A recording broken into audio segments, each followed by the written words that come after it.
Monarch: Legacy of Monsters, an Apple original series. The world is on fire. I decided to do something about it. On November 17th. This place, it's not ours. Believe me. The most massive event of the year arrives. If you come with me, you'll know everything, I promise. Oh my God, go, go, go! Monarch: Legacy of Monsters. Streaming November 17th, only on Apple TV+. If you've been feeling overwhelmed with anxiety lately, try listening to a guided meditation on the Meditation for Anxiety podcast. Meditation is a proven, natural way to help you calm down and dissolve stress so you can feel lighter and happier. So subscribe for free today to the Meditation for Anxiety podcast by searching for Meditation for Anxiety on your favorite podcast player. This is Optimal Relationships Daily, episode 1956. I love you, but how couples hear and deal with criticism, by Dr. Margaret Rutherford of drmargaretrutherford.com. Hello, everybody, and welcome back to ORD with me, your host and narrator, Greg Audino. As always, I'm here with you today to share an article tailored to help you improve your relationships, and this one comes from Dr. Margaret Rutherford, who always offers really valuable insight. Her work today focuses on criticism and how couples can navigate it gracefully. So let's hear what she has to say as we optimize your life. I love you, but how couples hear and deal with criticism, by Dr. Margaret Rutherford of drmargaretrutherford.com. I can go through phases where I criticize my husband's driving a bit too much. He slows down to look at something, and I exaggeratedly start waving my hand out the side window as if we are on a parade float, silently suggesting that he needs to pick up the pace. Or we're speeding along the expressway, and upon seeing brake lights up ahead, I ask, "Do you see the car slowing down?" My husband is a great driver, and while it's not overt criticism, the message is clear. Whether it's my issues with control, impatience, mortality, or whatever, the problem here is me, not him. The good news is he understands me and takes my criticisms with good humor, and I grant him the same understanding when the shoe is on the other foot. We communicate well about these types of scenarios. We've had plenty of practice.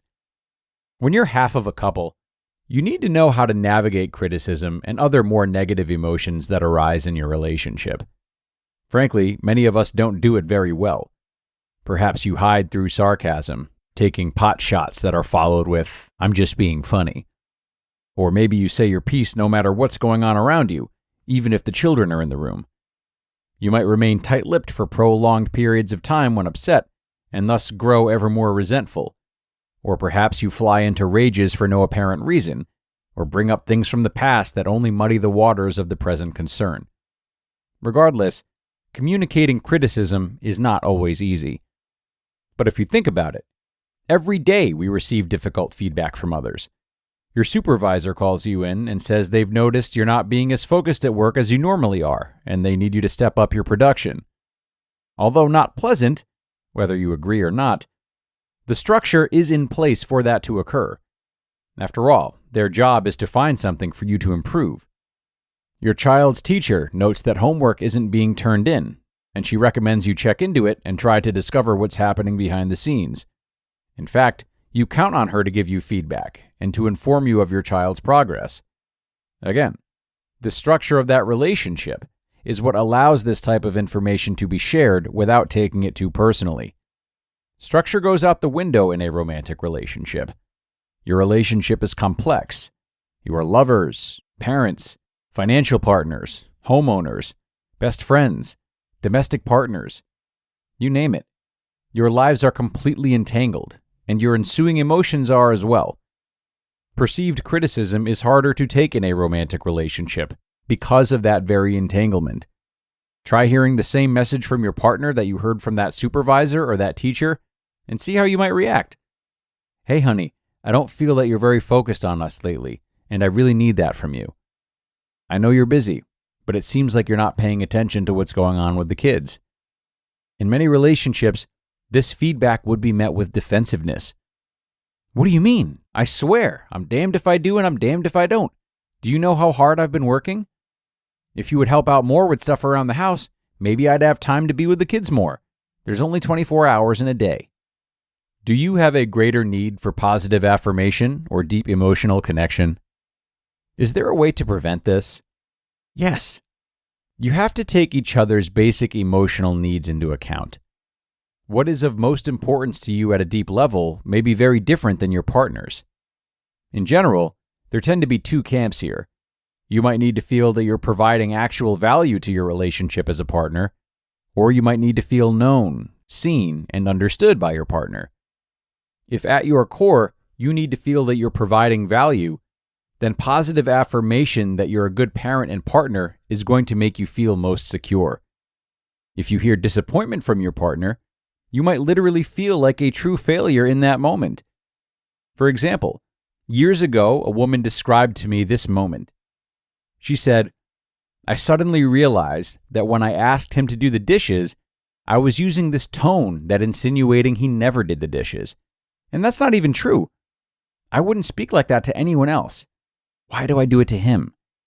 End quote. She gained a new understanding of her husband.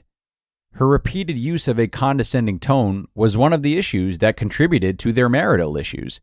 It was driving her husband away emotionally.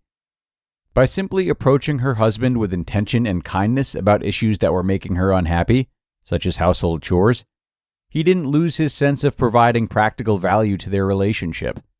Happily, their marital issues got much better. If at your core, you need deep emotional connection and to feel seen or known, when that's lacking, you can become frustrated, disappointed, and lonely. A patient once told me about his marriage. Quote, "I realized the other day that I haven't been all in like I used to be. We've been so busy with the kids that I've grown lazy about spending time together and being romantic. She told me she needs more, and now I get it. I'm going to do things like I did when we were newlyweds, like leave fun notes on her car window." End quote. In this situation, the wife was needing more displays of affection to feel an emotional connection. His lack of providing this was driving her away. By making an intentional decision to make sure she felt understood and known, she felt more secure, and their relationship strengthened. These realizations can be key to making things better. By recognizing and honoring your partner's core needs in the relationship, and vice versa, you can each feel valued in the way that's most meaningful to you. This lays a very healthy, solid foundation. So when difficult discussions are necessary, including being criticized, that foundation doesn't crack, and you can continue to build your relationship together. You just listened to the post titled, "I Love You, but How Couples Hear and Deal with Criticism" by Dr. Margaret Rutherford of drmargaretrutherford.com. Monarch, Legacy of Monsters, an Apple original series. The world is on fire. I decided to do something about it. On November 17th. This place, it's not ours. Believe me. The most massive event of the year arrives. If you come with me, you'll know everything, I promise. Oh my God, go, go, go! Monarch, Legacy of Monsters. Streaming November 17th, only on Apple TV+. This episode is brought to you by Been Verified.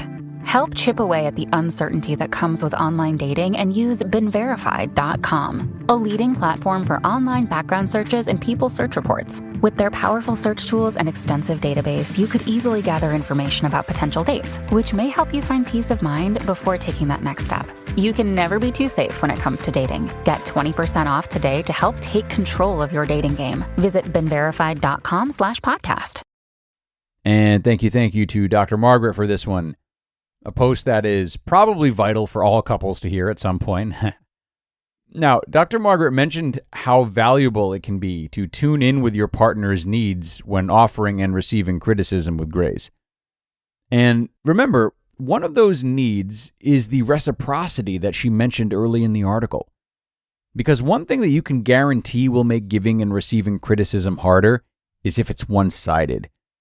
So being gentle, respectful, communicative, understanding, and realistic about your own faults is going to go a long way in ensuring that your partner does the same.